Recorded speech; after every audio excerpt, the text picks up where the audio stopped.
That is a great twist at the end of Invasion of the Body Snatchers, because in the original, Kevin McCarthy is running through traffic on the highways trying to get somebody to believe him, screaming that the aliens are coming. And actually, the studio thought that that was too depressing, so they took that ending off when the movie was released. But this one is even more depressing. Donald Sutherland is one of them, and poor little Nancy, played by Veronica Cartwright, you just get the impression that she doesn't have a chance now.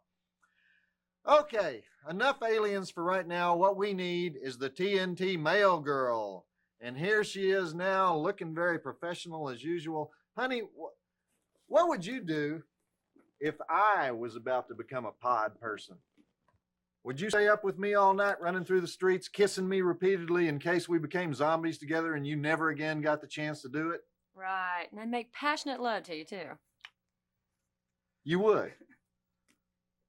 It would take an alien invasion for me to do that. But if there was an alien invasion... I would only in the case of the world being taken over by vegetable people from outer space. Good. Okay. I think we're making progress here. Why don't we just read the mail? This one comes from Jeff Jorgensen of the Internet. I ask once again, if it's from the Internet, how is it in an envelope? I don't know. I just bring the mail. Joe Bob, I'm really glad to see you back on TV hosting the Monstervision movies on TNT. By the way, you are absolutely right. I love almost all of John Carpenter's movies, but I don't know anyone who really likes The Fog. The reason I'm writing is that I think I figured out the beginning of Super Beast. It's really quite simple. You see, this guy has obviously contracted some sort of jungle sickness that is making his jowls enlarge at an alarming rate.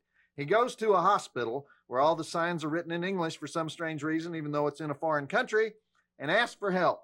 The doctor asks him to wait outside. He goes outside only to find an airport. That's the only way I can explain the non-existent transition from the hospital to the airport. Angry that he has to wait in line, he kills some guy and steals his suit. By now, his jowls are enormous. He gets on a plane, hoping that lines to see a doctor in another country will be shorter. When the plane finally lands, I assume he is shot for making rude remarks to the stewardess during the flight. How the army guys knew who to shoot is beyond me. I guess they were looking for a guy in a bad suit and big floppy jowls. Anyway, you did promise to buy someone a beer if they figured out this part of the movie, and I think I'm pretty close. What do you think? Were there any other guesses? By the way, the Bambi scene was great. You don't often see dialogue like that in big budget movies. Signed, Jeff Jorgensen from the Internet. He's talking about when the guy says, "Oh, Bambi, Bambi, Bambi." That is one of the great scenes. Well, Jeff, as a matter of fact, quite a few people took me up on my challenge to describe what happens in the first 20 minutes of Super Beast, and I have to say that no one came up with anything close to a total explanation of that plot, and you completely left out the big intestine removal autopsy scene that takes place in Guam. Super Beast, though, is already legendary here at TNT as one of the most unwatchable movies ever put on the air. Why did we buy this movie? There are people here from TNT. Do you remember why we bought this movie? Does anybody know? Anyway, honey, did you see Super Beast? Sorry, I missed it. You know, I'd buy you a beer anyway, even though you missed it. Like maybe sometime soon, like tonight, like maybe after the show. I'd love to, Joe Bob, but I have really important things to do tonight. I have to wash my hair. I've got to get ready for bed. You know, important stuff to do. Okay. You know, I thought she was reasonably non-hostile tonight. Less vicious than usual. I really think I'm making progress with her. Anyhow, here's something to put you in a bad mood for the rest of the evening. A movie called Horror at 37,000 Feet. Do I smell an old TV movie? Yes, I do believe I do. A 747 takes off from London, bound for New York with only 10 passengers aboard, because that's all the budget allowed, and suddenly some ancient druid spirits start causing trouble in the cargo hold and killing whoever goes down there. I don't think they showed this one on airplanes when it came out, did they? But speaking of TV movies, you know the movie all last month on Delta was Wind Dancer, the one where the horse teaches the little girl to dance, to walk again? Yuck. I would have traded it in for Horror at 37,000 feet. Well, I'm obviously avoiding talking about this movie, but let me just say that it stars Chuck Connors as the pilot, Tammy Grimes as the eccentric British historic preservationist, Buddy Ebsen as the old fart, and William Shatner as the defrocked priest. This is interesting. We had Leonard Nimoy in the first movie tonight. We have William Shatner in this one. We have them both next week in Star Trek the Motion Picture. All right, we'll talk at the breaks of this picture. The drive-in totals on this baby are 2 dead bodies, 1 dead dog, green goo, brown goo, gratuitous druid, headwind foo, 10 people sitting around an airplane talking about the druids is what we got here. 1 star. Check it out. I'll be on autopilot. This came out in 1972, so had to be a ripoff of Airport, don't you think? But why would Buddy Ebsen do this? Don't these people save any of their money? Good grief.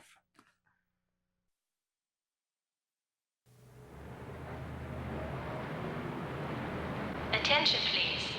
AOA Flight 19X London to New York will be slightly delayed. Passengers are advised to check in baggage and await further announcements.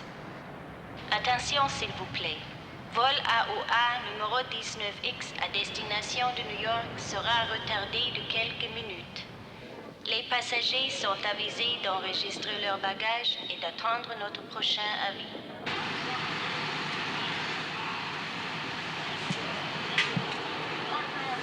Oh, come on, dude. There's no mystery about it.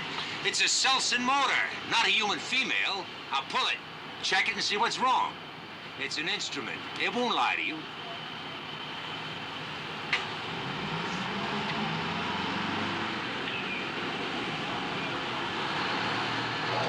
AOA Flight 19X for New York is now open for boarding at Gate 12.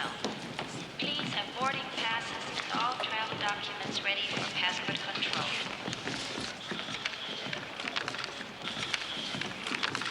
All right, Mr. Holcomb. You're all set to go, sir. You'll be departing from Lounge 4. Thank you. Flight 19X. What's this X rating, partner?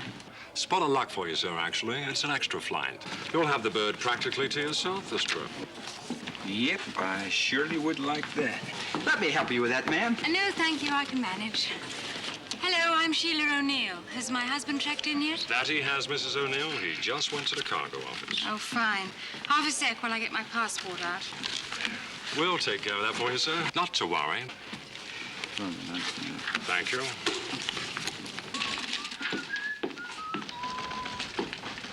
That's a lot of fuel for such a light passenger list. Are we expecting a hurricane? You're pretty heavy on cargo. What's your manifest?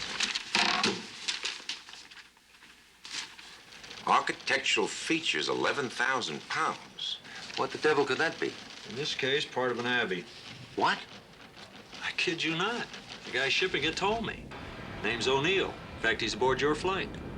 It's a chapel room from some old English abbey. Even an altar. And he's going to set it up in a place he's building on Long Island. Final call for AOA Flight 19X to New York, boarding at Gate 12.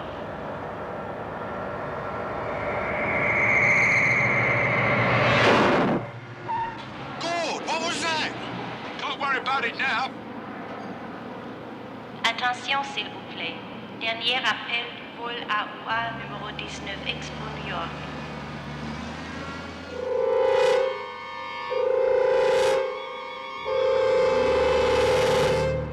Now you're sure? You're sure I'm on the extra flight, the cargo flight? It's all taken care of, Mrs. Pinder. Thank you. Mrs. Pinder, would you please leave the dog here? Damon, he's coming with me. In the hold, madam. Now, don't worry. It's very comfy down there, and he'll enjoy it. But you have very few passengers on this flight. Please, can't he come with me? Regulations, madam. You understand, don't you, Damon? I have to. But I'll hold you personally responsible for his safety. Thanks. Well, Mr. O'Neill, your wife went on ahead. She should be on board by now. Good. Now, that lady who was just here, is she on our flight? Mrs. Pinder? Yes. Yes. Do you know her? Yes, unfortunately.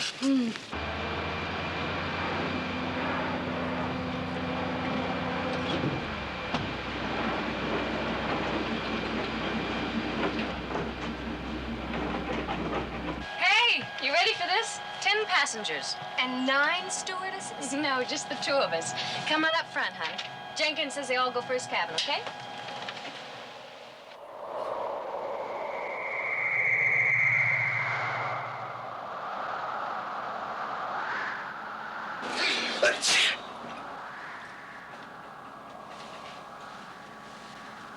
But what happened? I don't know. AOA control, 19er X-ray. Say, what is with the weather? No change, 19er. Surface wind northeast, 6 knots. Are you kidding? We've just been hit in the face by some of the North Pole. Say again, 19er. Thank you, 19er. I think we just had a lesson in the famous not-to-be-believed English summer weather.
Attention, please.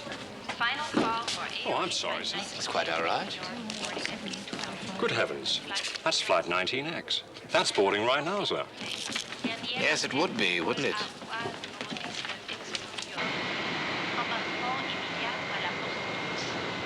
Achtung bitte. Letzter Aufruf für AUA unterwegs nach New York. Einsteigen durch Außen. Howdy, pals. Hello. You're in the front section. I left your bag up there. Oh, hey. You by yourself? Go with Mom. Come on, I'll take you to see. Good evening. Good evening. Anywhere in the front section, please? Okay. Good evening. That's in the back section. Seatbelts, no smoking, flight attendants. Check, check, check. You just made it. Yes, of course. Oh, any seat. Just any seat back there. Thank you very much. Here. Oh, okay. Got it? Uh-huh.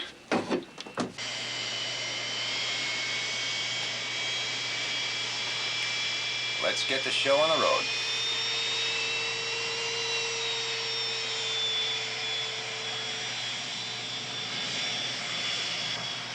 Place the mask over your face and breathe normally until you are advised it is not necessary. Now, in accordance with federal safety regulations, the cabin stewardess will demonstrate the use of the life jackets, which are located under the seats.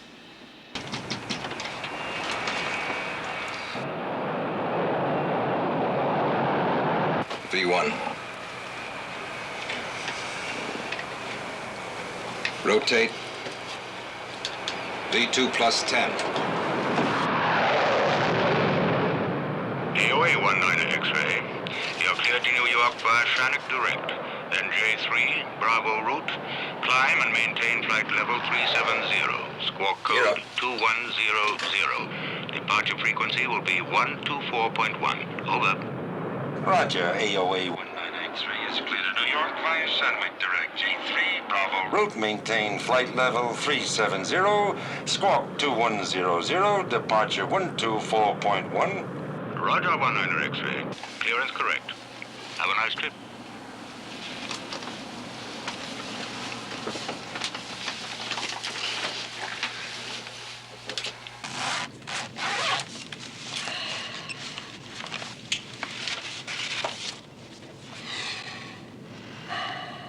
You know, I think maybe I'm going to put some black stone on the floor here around the altar. Very nice if you're planning to use it for a bar. That's a little nasty, isn't it, dear? Yes, I suppose it is. I guess I'm just bloody tired of the whole business.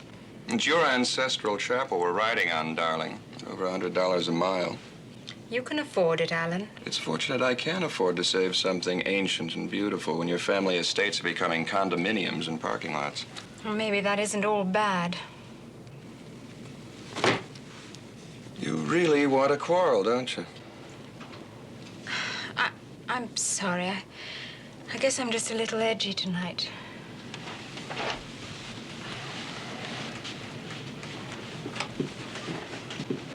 Here you go. Oh, thank you kindly. Say, haven't I heard of you somewhere, Mr. Holcomb? Gee, honey, my business manager would be disappointed if you hadn't. I've been starring in a Western in Italy. My last one, Rimrock, made 15 mil. No, I think I must have confused you with someone else.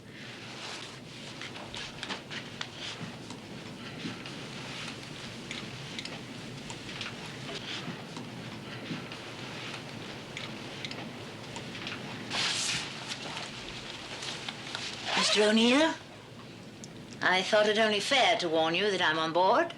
Miss Pinder, I thought we had all this out in English court. And I came prepared to try it again in an American court. Mrs. O'Neill, I cannot believe that you would acquiesce in the uprooting of these priceless relics. Please, leave me out of it. Sacrilege. Sacrilege. I hardly regard it as that. You really don't know what's down in that hole, do you? I'm sorry, Mrs. Pinder, but this forward section is reserved for first-class passengers. You'll regret it. That's all I'm going to say.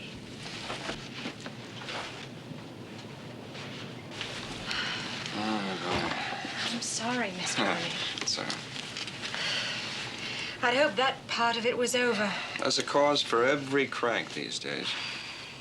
But if I'm going to be attacked by a lady crusader, I need a drink. Come on. Thanks, I'll stay here. You know, you're really a barrel of laughs tonight. I imagine you'll find somebody in the bar who is. Alan, I'm sorry.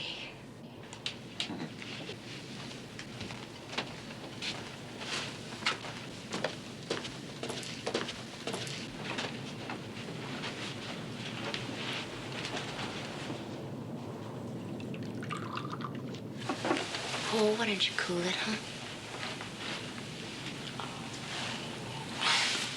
Okay, I don't care.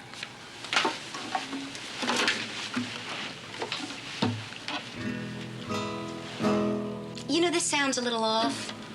Naturally. Closer to heaven, the more discordant. Oh, man, why don't you just put me on your back and walk us across the water? There was a time. Now I'd sink.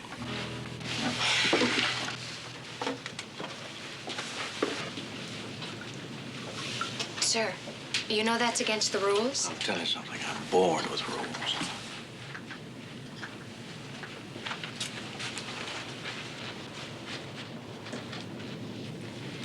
Everything okay, Mom? Well, my little girl's just a teeny bit nervous. But I'm sure once she's asleep. It's okay, honey. I'll tell the captain. No more bumps tonight. What do you see, Frank? Clear all round, negative on buildup. Beats me what that one could have been. Seatbelts, Captain? Now save them. They pay to walk around this flying hotel. Let's let them live a little. Cornwall 26. It's 3 minutes late. Must be a headwind building they didn't tell us about.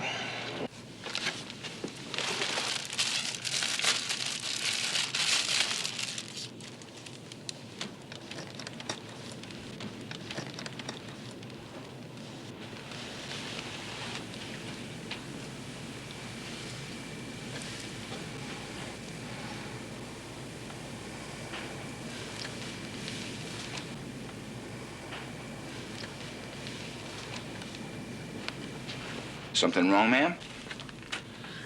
It's just this gadget. Likely just the phones. Let's try some others. Oh, no, please don't. My bother. pleasure. My name's Steve. Believe yours is Sheila. Am I right? Yes, but... Well, excuse me, Sheila. Let's get this out of the way here.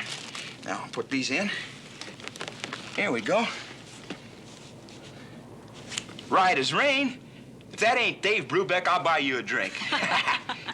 Hey, that ain't Brubeck.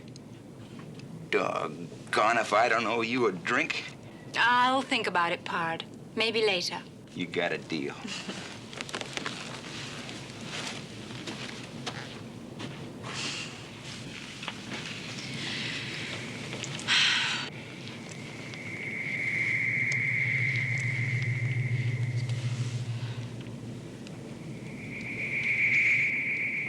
How does it read on your side? Miles from Cornwall Center, 2-4. Correction. On mine now at 2-5. Well, same here, so I guess they must be working all right. Airspeed, I read 630. Ditto. Gyros check fine. So what do you make it? Impossible. From that last VOR, we're covering ground about like a lady bicycle rider. We must be bucking a headwind of 620 miles an hour. There's no such wind. That's right, there's no such wind. So what are we doing right smack in it?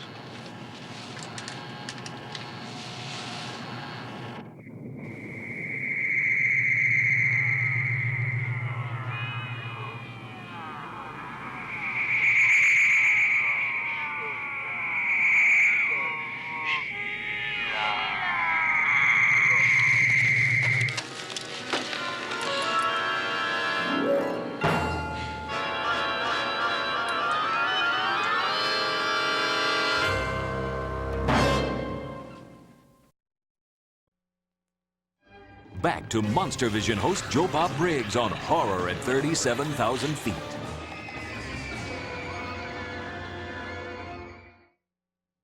Ooh, demonic cries on the stereo headphones, a 620-mile-an-hour headwind.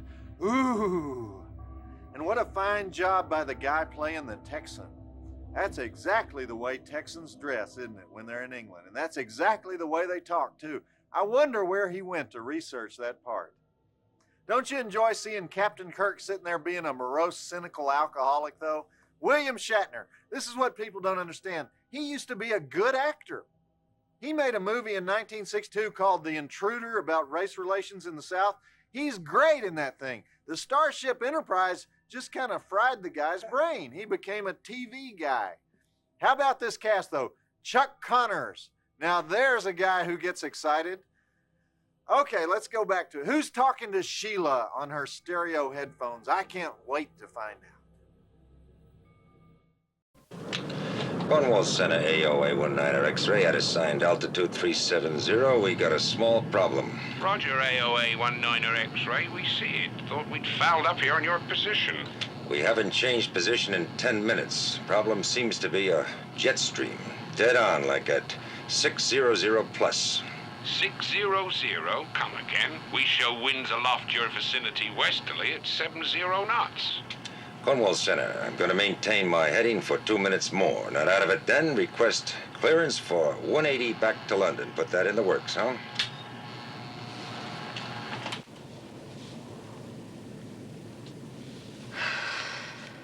Let me ask you something.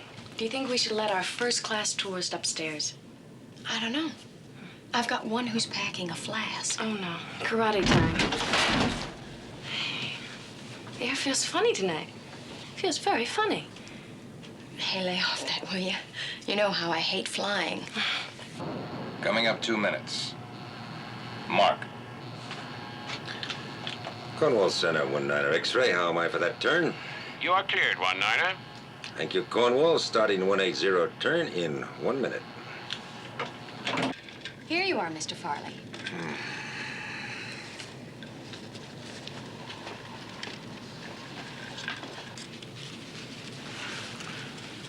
You're the fellow that booked this flight, huh? No, just the cargo hold. Must have cost you plenty. They charge by the pound for this kind of freight? I don't remember. My people set it up. If you have to ask, we can't afford it, right? Glenn Farley. Alan O'Neill. We never met, but I know you. You gave me a bid on a hotel I built down in Orlando. You were too high on that. I didn't hire you. That's how I made $7 million in the last 3 years. And I'll tell you, I'd know how much this airplane was costing me to the cent. Well, I'm an architect, not a businessman. You're telling me. The stuff you're shipping, I heard the woman downstairs giving it to you. What is it, part of a church? Yeah, the remains of an old abbey. It's been in my wife's family for centuries. We met a little resistance when we took it. Gotta pay you to haul it away. Canapes? Excuse me. Hold your hats and watch the miles go by. We've got a 600-plus tailwind now. Let's see, we ought to knock off a ground mile in about 3 seconds.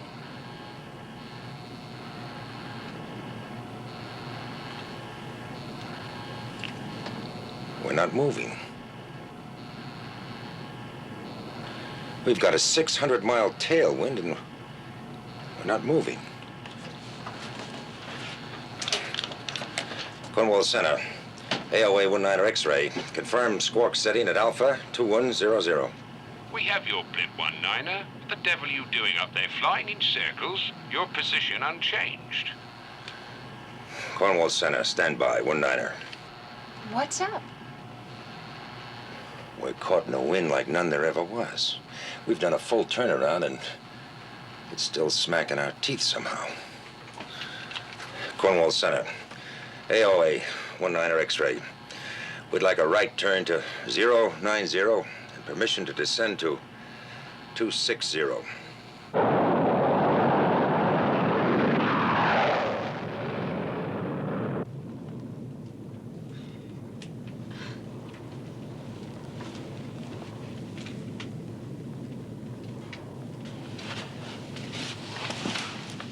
Funny. The lights aren't moving. What? Peculiar, ugly illusion. Motionless, suspended. I run, I get nowhere. Did you know this happens to be the summer solstice? Midsummer's Eve? Is that good or bad? It depends. If you're a witch, it's a night for bonfires, incantation. Sounds like fun. Beautiful moon tonight, huh? That's the 5th turn I counted. What's going on? Well, I don't think there's any problem. I fly my own plane, sweetheart. A custom jet. They keep changing altitude and power set. Now be a good girl and go find out what's happening. Tell me, are you a very good architect, Mr. O'Neill? I'm a very successful architect. Is that the same thing? I used to think so. You tell me now. Are you a very good model? How did you know I was a model? That's an easy one. The way you dressed, choice of drinks, magazine, the whole package. Touché. What's going on in here? Anything we should know? Look, and don't panic. We've just got a little bit of a problem. Like what? It seems as if we're caught up in this crazy kind of a jet stream. It's as if we're hung up here on a hook. What does that mean? Look, we'll talk later.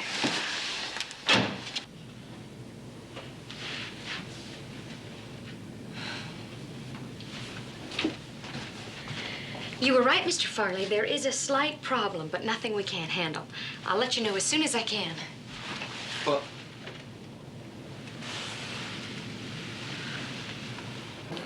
I'm not going to try and figure it out. It can happen, but it has. The wind or whatever it is affecting this plane only. Just us. I don't get it. It's like being in a whirlpool. We can't move in any direction. 6 hours and 20 minutes of fuel left. We're burning it up. Let's reduce to 200. We're not going anyplace anyhow. Let Marga know what's happening and tell her to break out more drinks for the passengers. All they want. Okay.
I'll get a cold cloth. Excuse me, please.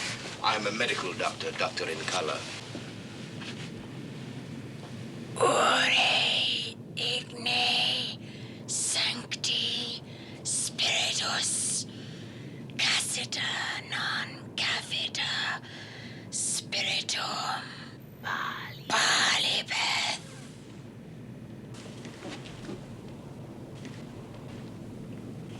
Latin, is it not? Yes, yes. Is it serious? No, merely an hysterical episode of some sort. Perhaps what would help her most is some food. Or am I speaking only of myself? Oh, my, you're right. We really are running behind. Is it all right that I go? Yes, of course. I should like the lady's husband present when she returns to consciousness. If you'd be so kind as to look after her. Yes, of course. Yes.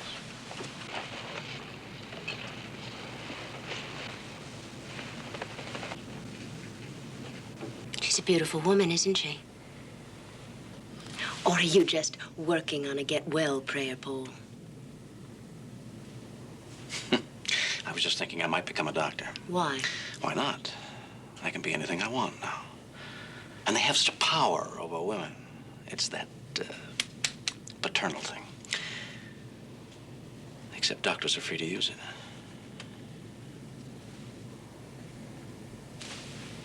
Anya, what's the matter? You don't look well yourself. I'm just sick from watching you bleed.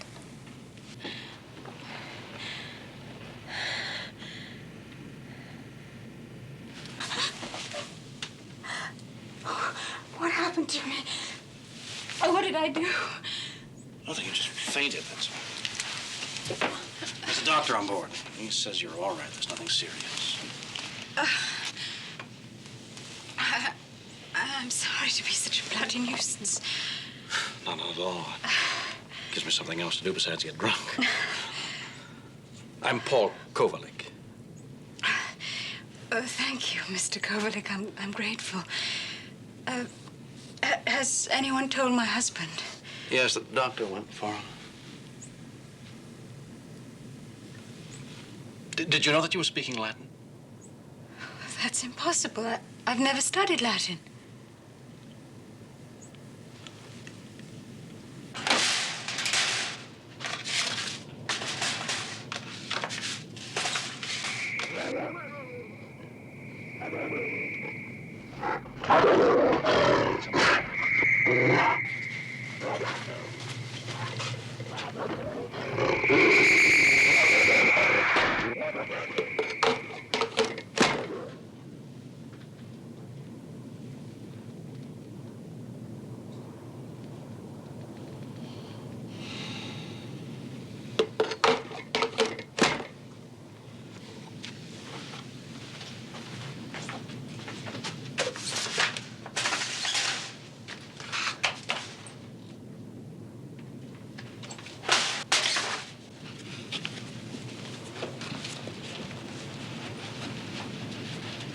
Sorry to spoil your good time. Oh, come on. Get off it, will you? I've never known you to faint from lack of attention. I've never fainted, period. Sir, if I were you, I should not leave her alone tonight. I don't intend to. Not that it's any of your concern. Alan, please. Excuse me. I presumed.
Back to Monstervision host Joe Bob Briggs on Horror at 37,000 feet.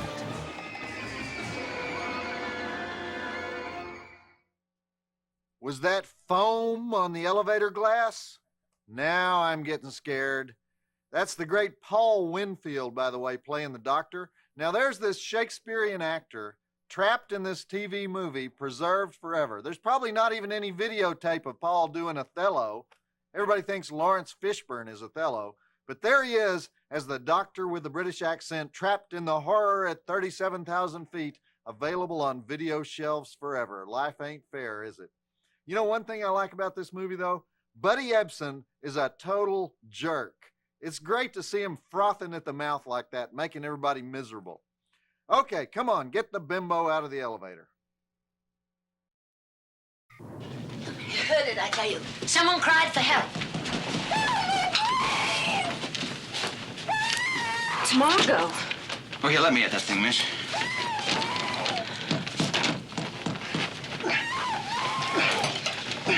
Here, try this. Oh, thanks. I'll give it an assist here. Keep that. There's an emergency door on top. Can you get it open? Yeah, sure enough. Thank God. Woo-wee, it's cold down there. Come on up, honey. Give me a hand, yeah? We got, come on. There you are. Easy does it. There. Are you all right? Oh, you're freezing. I know. There's really nothing to worry about, folks. It's just your run-of-the-mill airplane elevator accident. Blowout in the cargo hold. Blowout? It's freezing, and there's a wind. Hold it. Negative on that. What? Negative. I tell you, there's ice down there. I saw it. There's a wind howling. No way, baby. We did have a blowout. You'd know it in zero flat. Then where did the ice come from? The wind. Are you saying it came from inside the plane? But I heard something, and then the elevator went out, and Go down and take a look. I'll be right there. Honey, You pull yourself together. I'm gonna need you. Sheila.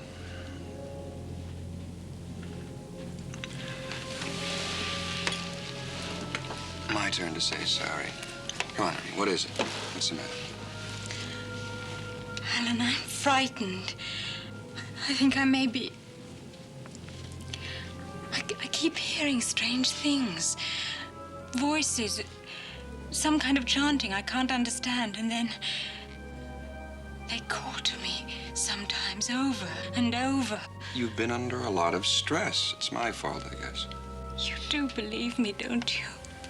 I mean, you don't think I'm ill.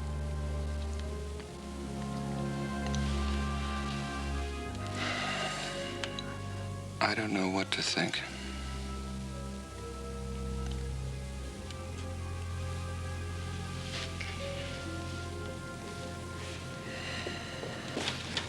Howdy, Captain. What's up? Not leaving us, are you? Yeah, we're gonna take a bus and leave the driving to you.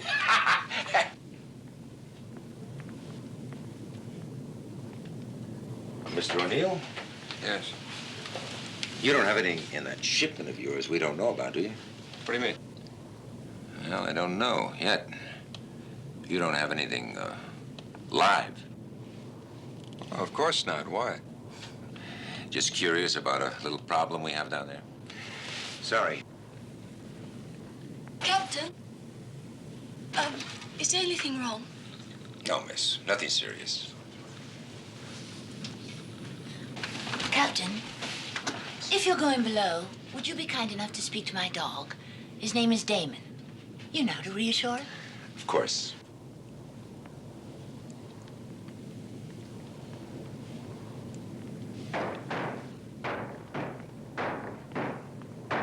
Well, Jim? All right, I've got it open.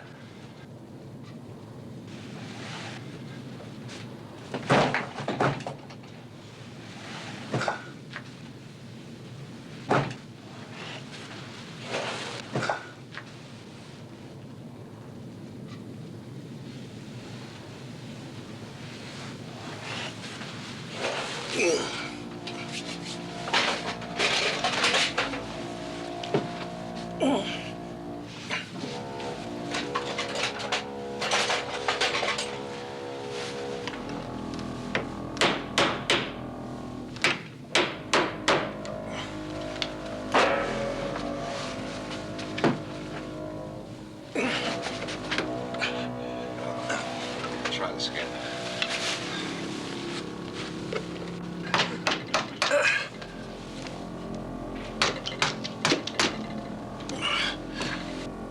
What'd you have?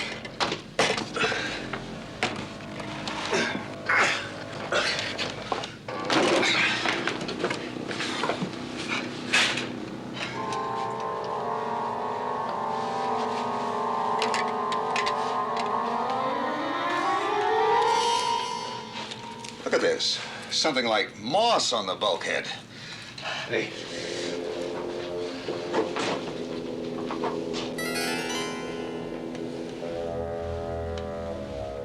He's frozen.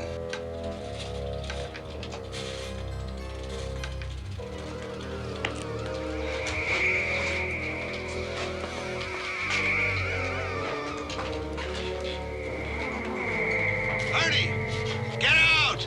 Get out! Jim!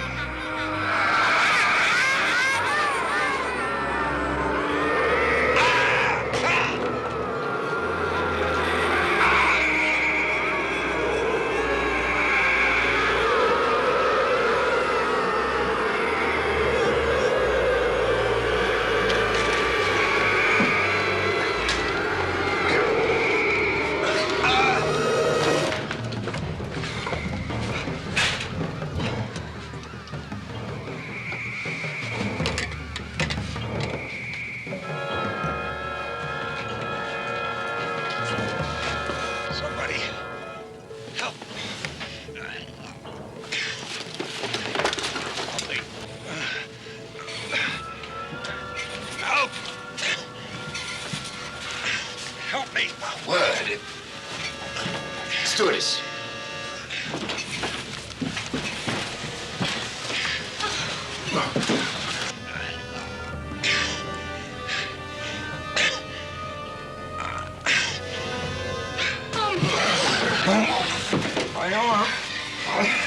It's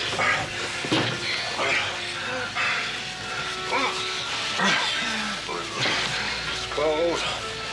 It's cold. Shut the door.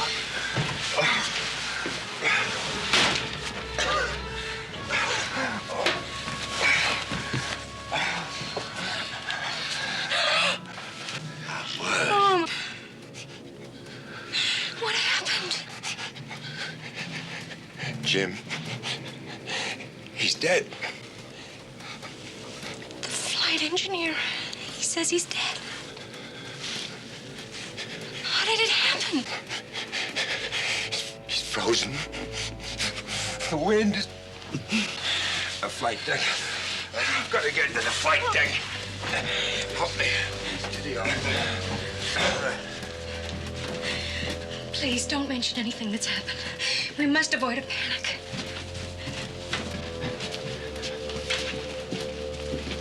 What happened? The flight engineer has been killed.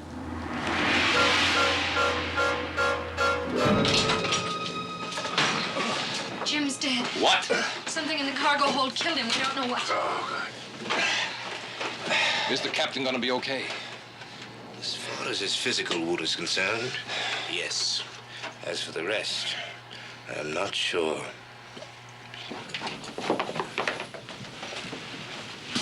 There's something going on. I want to know what. That elevator still stuck? It's the flight engineer. He's dead. What? Something awful's happened back there.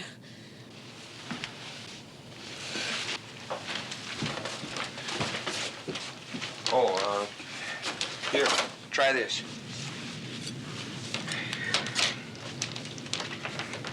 Uh-oh. Look at that. What is it?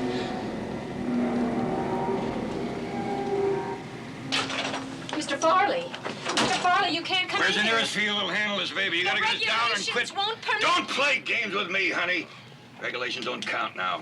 Your flight engineer is dead, your captain's hurt, and there's something happening to this airplane. I want to know what you're doing about it. What's the matter with you? Some kind of a blowout in the hole? You're doing nothing about it. There's no blowout. It would show on my instruments. I don't give a damn about your instruments. Do something! You're the one who's gonna do something, Farley. Get out of here. Now.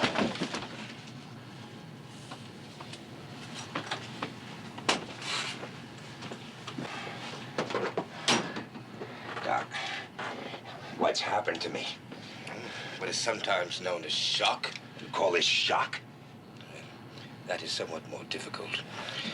Your arm has been frozen to the point of being burned. Can you understand that? I mean, wait, suppose the instruments were wrong. I mean, if there was a blowout, the loss of oxygen, it could have caused hallucinations. Oh, respectfully, Captain, your arm is not a generalized condition. It could not relate simply to the absence of oxygen. It's more specific, as though something incredibly cold had touched you there. I'll get my bag.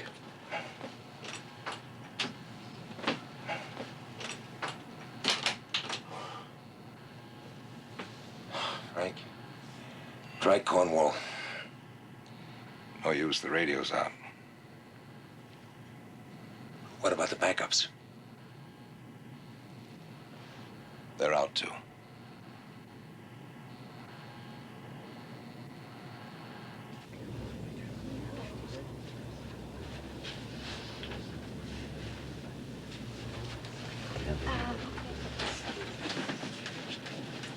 Excuse me, what's happening back there? You ain't heard? Just there's a little trouble with the plane. You do know, Mr. O'Neill. You know very well. Those things which this man has taken, removed from the soil where they have rested for thousands of years. Oh, lady, whatever are you talking about? They are sacred things. They have their own powers. That is what is happening to us. Oh, come on, I'm not gonna listen to this. Paul, do you know what she's talking about? The Droata, Mrs. Pinder. Of course, the Druids. Believe it or not, here we are in the last half of the 20th century under these circumstances. And what are we worrying about? The grotesque practices of a primitive cult that was stamped out before the coming of Christ. Not entirely, Mr. Kovalik. There are still druids. Oh, yes, of course there are. And there are still witches and Satanists. And those who believe the Jimson weed can make them immortal. There's never been any shortage of idiot things to believe in, nor idiots to take them up. Stop it! What have druids got to do with what's going on here? Everyone on that heath knows the legend. They've faded for hundreds of years. Inside the altar at Grove Abbey was a druid sacrificial stone. That stone is on this plane. Hey, lady, you trying to tell me that a piece of rock's got something to do with killing the flight engineer? The abbey was built on the sacred grove of the druids, a place where they committed human sacrifices to the ancient gods of darkness, cold, wind, the old ones, they call them. And every 100 years, at the summer solstice, they still... Midsummer's Eve. Paul, you said that was tonight. For all I know, it's Halloween. How do you know all this stuff, anyway? Well, if it's any of your business, I'd like to look at ruins. Preferably religious ruins. Why don't you just knock it off? Confession is supposed to be good for the soul, isn't it? Paul is a priest! Was. Very definitely was. They have enough trouble without sticking them with me. Okay, so he struck out as a priest, so what? What's that got to do with us? With all this crazy business. This lady's talking about demons and spirits and stuff on this airplane. Well, I'd sure like to get some answers, and right quick. Perhaps you are too eager for answers. Sometimes there are none. The only magic I know is that man can resist gravity and fly at 37,000 feet. I hope that makes you happy. It hasn't me. What would? I'm going to open a bottle of it right now. It might not make me happy, but it will amuse me to think of all of you back here worrying about your lives as though they were of some importance.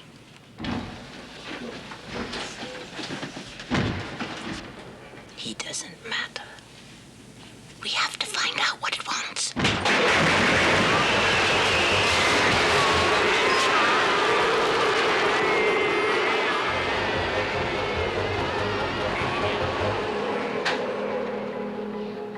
Now listen, whatever it is, it's back there.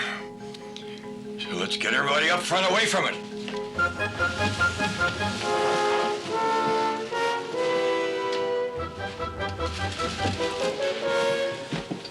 Oh, miss, nobody goes back there until this whole thing is cleared up. You understand? Nobody. Is everybody here? Where's the little girl?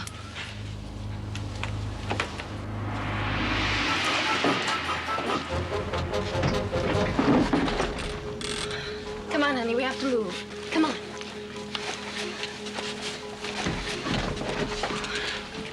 My baby. Look, I'll get everything. You run up front now, okay?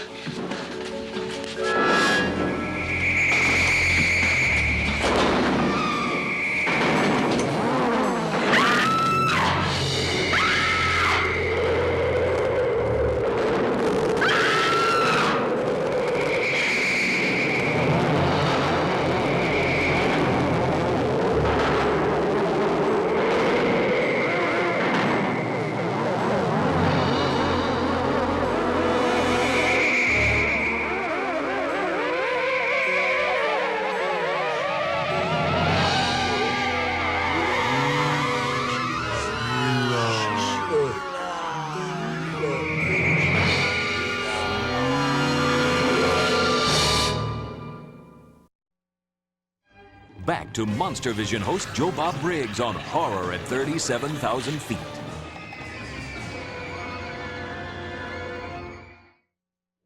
Oh, the frozen dog is hysterical. Tammy Grimes' dog Dave, frozen in attack position. Now, what I want to know is, what is the connection between having an ancient abbey on the plane and freezing winds and hurricanes? Why wouldn't it be intense heat that burns your skin off or something? All right, now we're going to get the whole description of why the ancient druids are mad at us. Well, it's not much of a description, but it's the best Tammy Grimes can do. And then we're going to get a few cynical alcoholic remarks from William Shatner. And you be the judge about this. Is William Shatner kind of doing a Richard Burton right here? Is he imitating Richard Burton in Night of the Iguana? It's just a thought. You watch it. Check this out.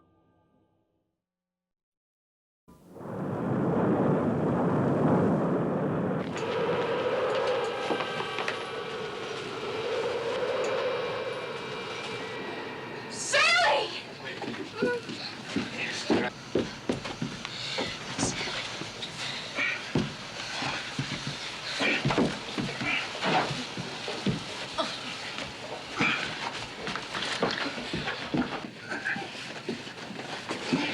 Put it down right here.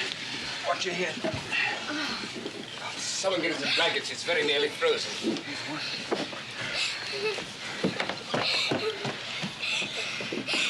It's all right, sweetheart. It's all right. Come on over here with me. Come on. It's all right.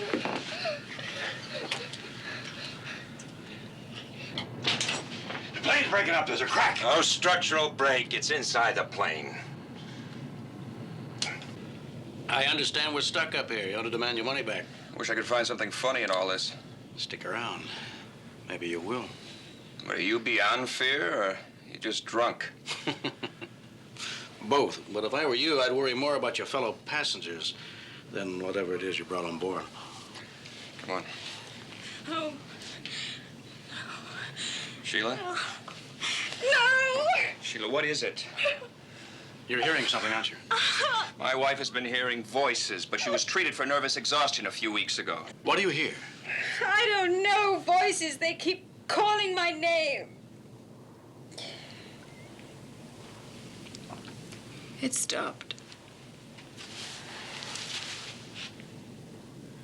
Do you remember what you said when you fainted? Ore igne sancti spiritus. Yes, I heard that.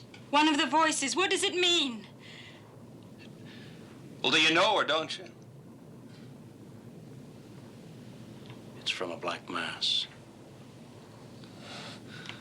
A prayer to the devil? What to that thing back there? My wife is imagining things, that's all. She's hearing voices. Yeah. Paul says she was reciting a black mass. Sounded like it. I was probably wrong. I was a worse scholar than I was a priest. It was a man's voice, wasn't it? Yes. Do you know who that was, my dear? In 1407, Lord Compton, the owner of the land on which the abbey stood, your ancestor, was burnt at the stake for heresy and murder. He had worshipped the Druid gods, offered human sacrifices, members of your own family. And now, the old ones, Well, so you're much to what her they up. want. You're the sacrifice they demand. Maybe she's right. What else can it be? Everything's gone crazy. You know all about these things. You were a priest, weren't you? What can we do? You don't want a priest, Mr. Fryler. You want a parachute. Don't you laugh at me.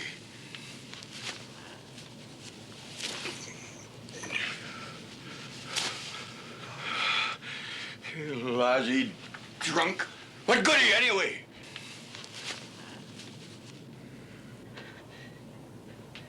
The sacrifice. The child. Where's the child? You going crazy? No! No! Please! Perhaps we could offer it this. You mean like voodoo? You want to offer the doll instead of... My God, that's hideous. We need to dress it. We'll need something of Mrs. O'Neill's. You can't do You this. stay out of it. But I understand what's happening here. I'm the only one that does. I'm warning you. It won't work. You'll only make things worse. It will work. It's worth trying. Anything is. Is this yours? Wait a minute, you leave my wife's thing. No, Alan, don't. You got us into this. You brought that thing aboard. Now stay out of it or you'll get hurt. I'll go on and follow you on that.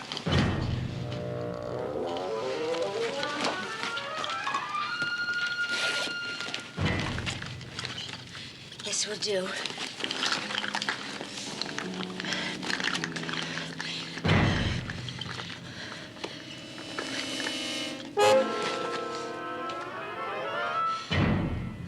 We need something more.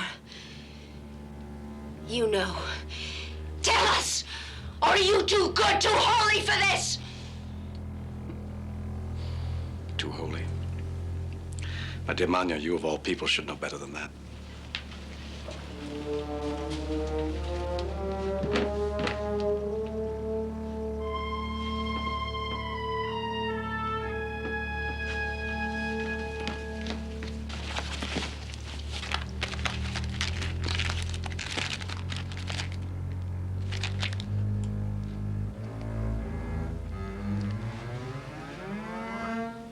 We need some of her hair. No, mister. No, Alan, let them. It doesn't matter. Let them. It doesn't matter.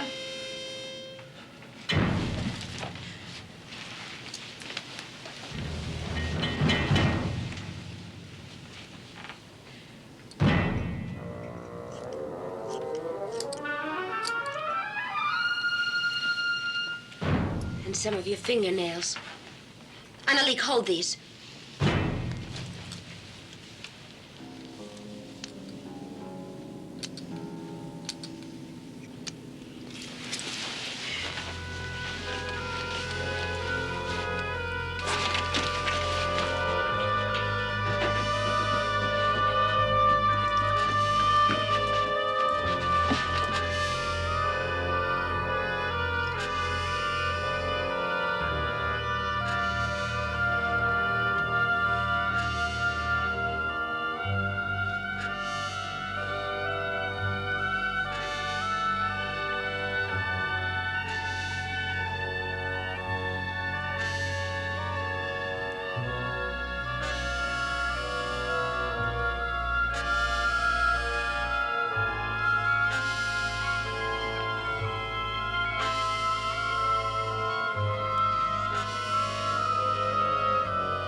Here, take another painkiller. Might as well. No use saving them.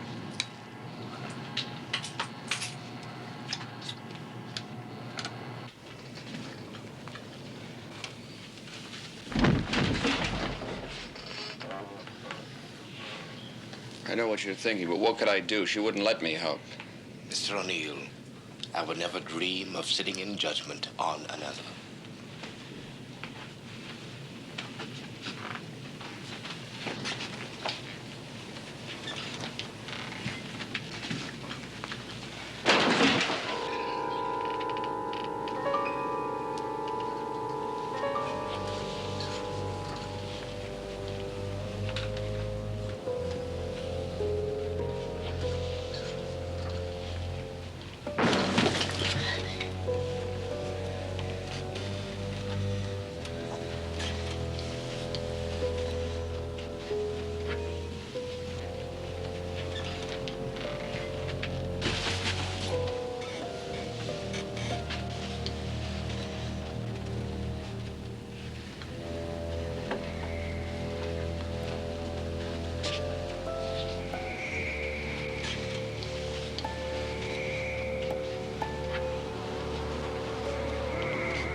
It's working. It's working.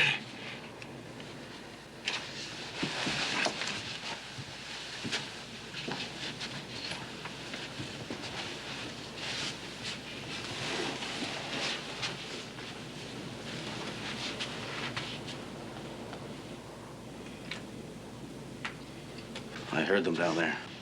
Charming bunch of people.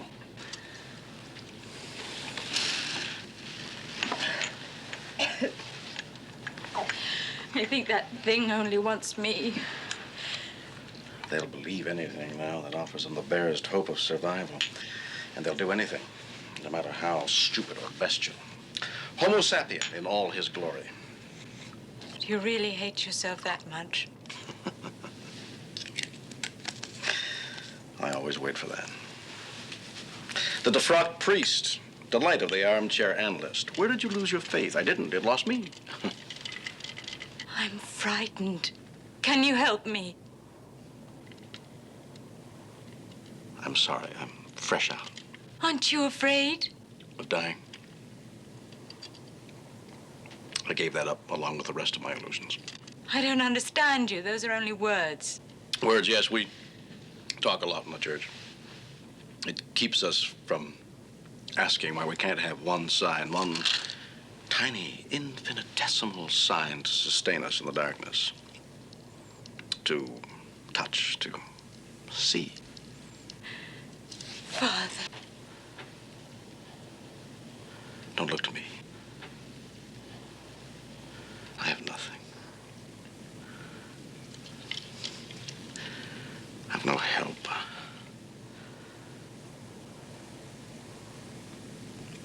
Find your own way.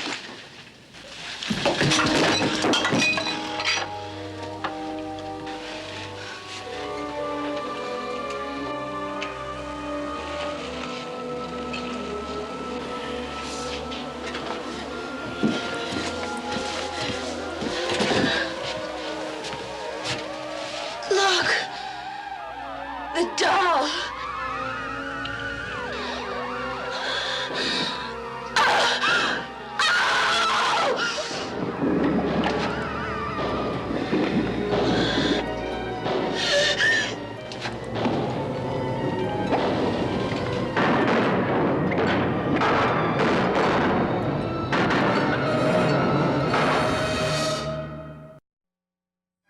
Back to Monstervision host Joe Bob Briggs on Horror at 37,000 feet.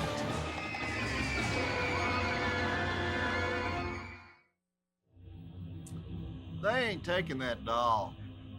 If the druids can create hurricanes wherever they go, they're not going to be fooled by a little baby doll that they dressed up. They want Sheila. Feed Sheila to them. Sheila is going to be druid meat because of something that happened in 1407. Did anybody follow that part of it? All right, let's see what these Rhodes Scholars do next. You know, this is one of those movies that if you just told people about it, they wouldn't believe you. And even after you've seen it, you don't believe you really saw it. So that's why we're doing this tonight. It's an exercise in existentialism to see if you can be the movie, believe in the movie, affirm the movie's existence. Do you know that when this premiered on CBS in 1973, it got a rating of 26.2? That's the level of like Friends or Seinfeld on their best nights. Kind of boggles, don't it?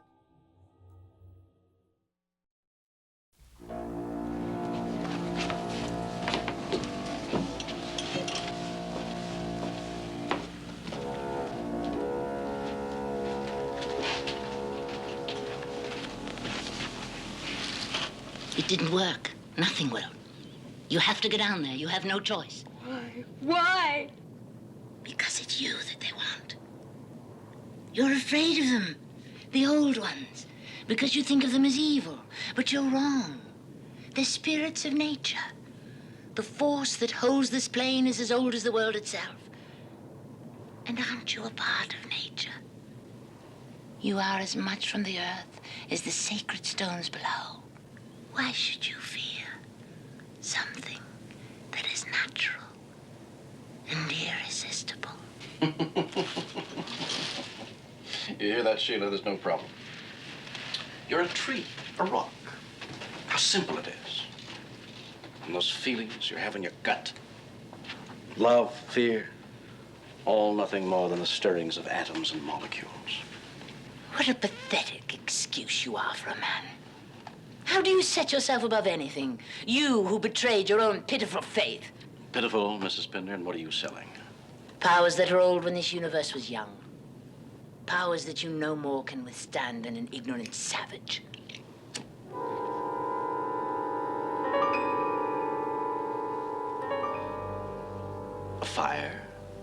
Mrs. Pinder? Is that it? No.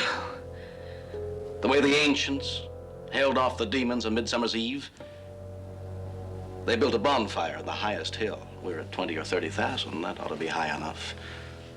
And then those poor, ignorant savages would huddle around the light and smoke, pray for the dawn. At the first shaft of sunlight, demons go back to hell, or wherever it is they come from.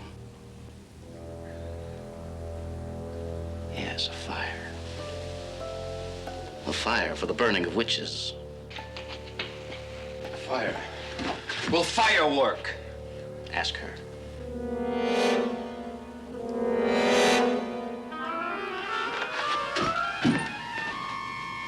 You fool. You've given them hope for nothing. We've got to make a fire.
Sort of coma.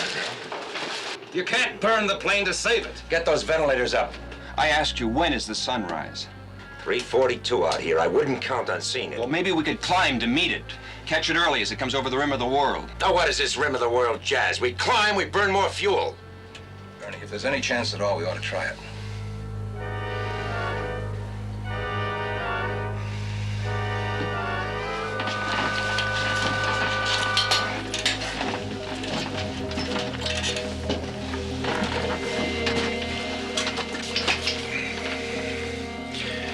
Going to full power.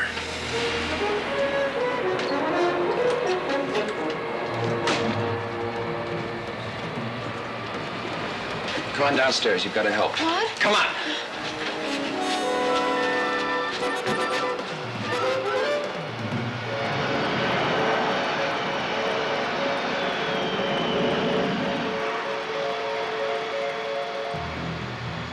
The pillars.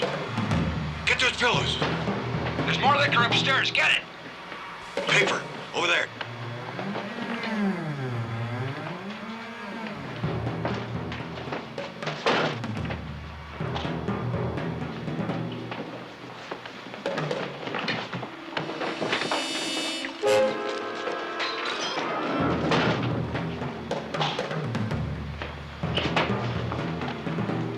Savages. Yes, frightened savages, waiting to be led. And they will be led into darkness or into light. Be my guest. Would that I had that strength of purpose. But I have only words, and they are far beyond that now.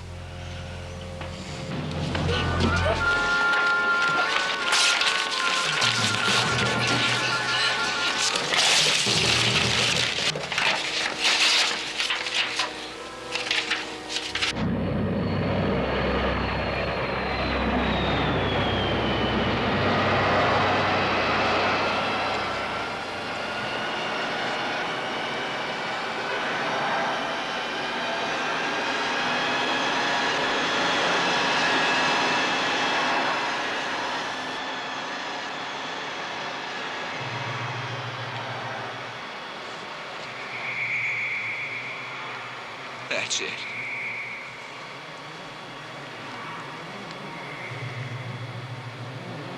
There's nothing more we can do. You want to know what's going to happen to you? Just look in there. There's one more thing. It's down to this. One life against how many? All of us. The doll worked. The fire worked, it just wasn't enough.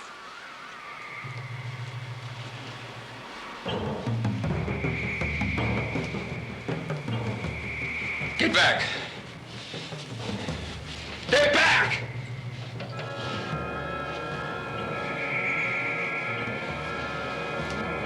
The fire! The fire's going out! You gotta go back there. You gotta do it for the rest of us.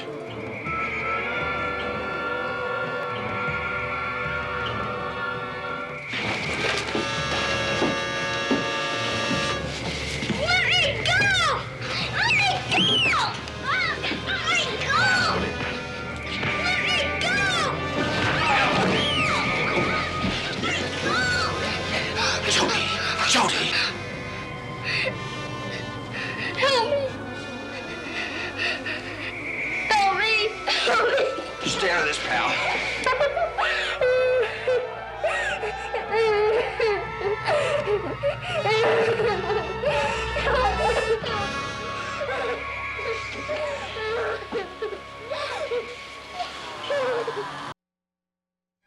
Back to Monstervision host Joe Bob Briggs on Horror at 37,000 feet.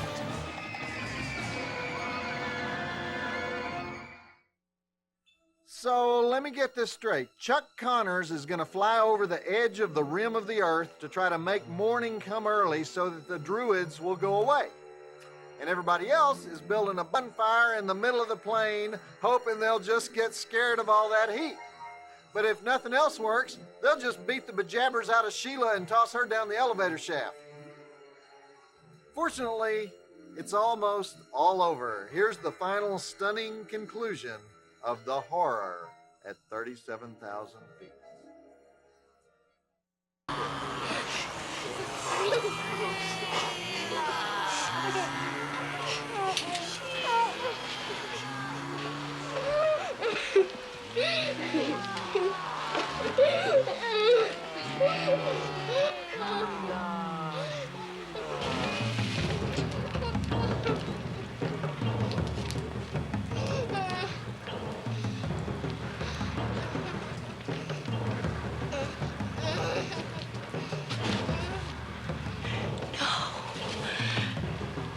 No!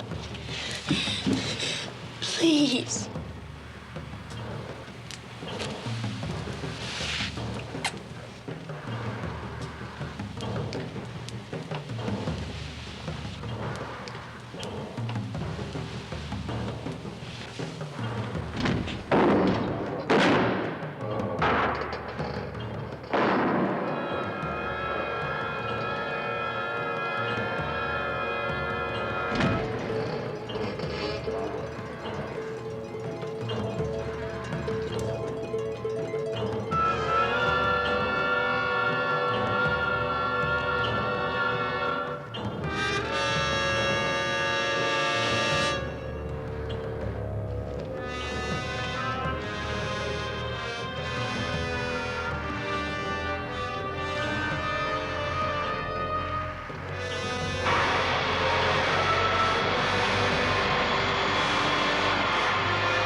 The sun. I can see the sun! Paul! We're going to make it! Don't go any further! Oh, I've got to see.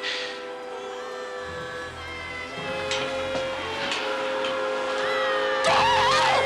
Come back!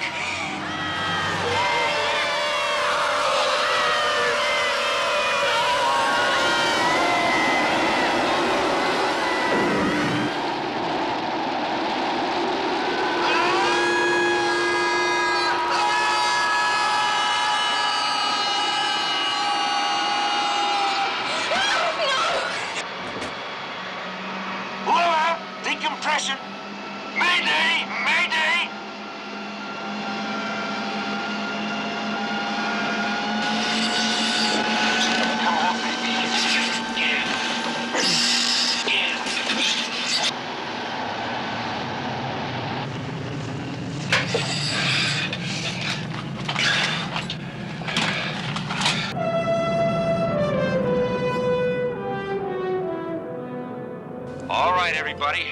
We've reached an altitude where it's safe to breathe. You can take your masks off now.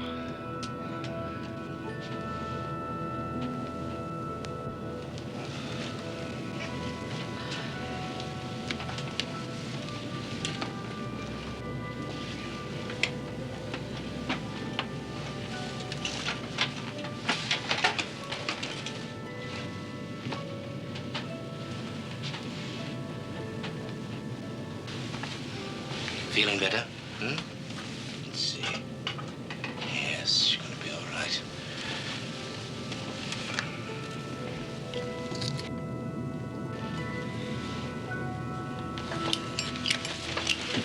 Alan, no. Mrs. Pinder. Mr. O'Neill. What happened? My dog. My beautiful dog.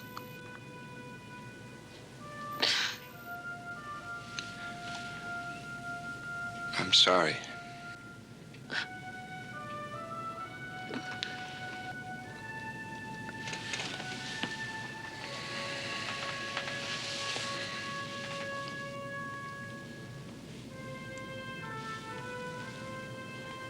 Cornwall Center, AOA 19er X-ray. Please give us priority clearance for emergency landing with full standby. Roger, AOA 19er X-ray. Do you want clearance for instrument landing? Negative, Cornwall. Negative. No instruments.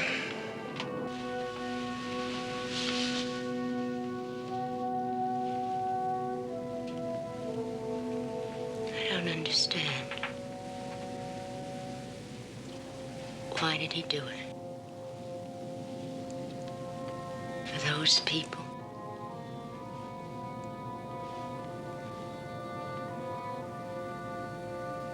You talked to him last. Why? Perhaps somehow it was a final act of faith. And if there are devils, there must also be gods. I don't know. I have no thoughts.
Back to Monstervision host Joe Bob Briggs on Horror at 37,000 feet.